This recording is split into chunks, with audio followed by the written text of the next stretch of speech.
বর্তমানে যে শীত পড়ছে কবুতরকে যে কিভাবে বাঁচাবো মাথা কাজ করতেছে না। প্রত্যেকটা কবুতর অসুস্থ, ছাদে থেকে বাচ্চাগুলো নিয়ে আসছে। এই যে দেখেন, মানে ঠান্ডা যে এত পড়ছে, বাচ্চা অ্যাক্টিভ আছে আলহামদুলিল্লাহ। এখন নিয়ে আসার পর কবুতরগুলি সুস্থ আছে। মানে এই যে ছয়টা বাচ্চা এখানে রাখছি, যাতে কবুতরগুলি ঠান্ডায় অসুস্থ না হয়। প্রত্যেকদিন রাত্রে এখানেই থাকে, আর দিনেও এখানে, মানে যেহেতু রোদ উঠতেছে না। এর ভিতর কার্টুনে করে এখানে 4টা কবুতর রাখছি, এখানে একটা, মানে যতটুকু পারতেছে কার্টুন দিয়ে কবুতরগুলো আর কি বাঁচায় রাখার চেষ্টা করতেছে। কারণ যেভাবে মানে ওয়েদারে মানে টেম্পারেচার কমতেছে, মানে এইভাবে তো কবুতর হয়তো বা বাঁচায় রাখা যাবে না, খুব কষ্টদায়ক হয়ে যাচ্ছে।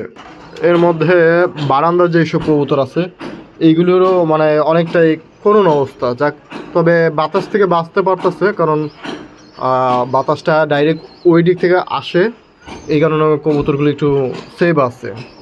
তো এই আর কি, দেখে ছাদ থেকে ধাপড়িটা এনে ধাপড়িটা হয়তো বা আমার ফ্ল্যাটেই রাখতে হবে, নয়তো কবুতরকে আমি বাঁচাইতে পারবো না, লাইট দিতে হবে।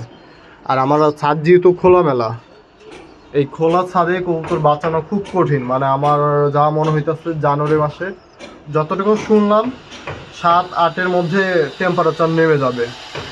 তো 7-8-এর মধ্যে আসলে কিন্তু কবুতর বাঁচানো যাবে না তখন। তো এই কারণে আমার এই আর কি এই পরিস্থিতি। আর বাচ্চাগুলিও দেখেন খুব একটা ভালো না। অলরেডি অলরেডি 6টা বাচ্চা আমার মারা গেছে। 6টা বাচ্চা আমি টিকাইতে পারি না এই 15 দিনের মধ্যে। 6টা বাচ্চা গেছে, 15 দিনও হবে না, 10 দিনের মধ্যে 6টা বাচ্চা গেছে। তো মানে এই হলো আমার আর কি খুবই খারাপ অবস্থা।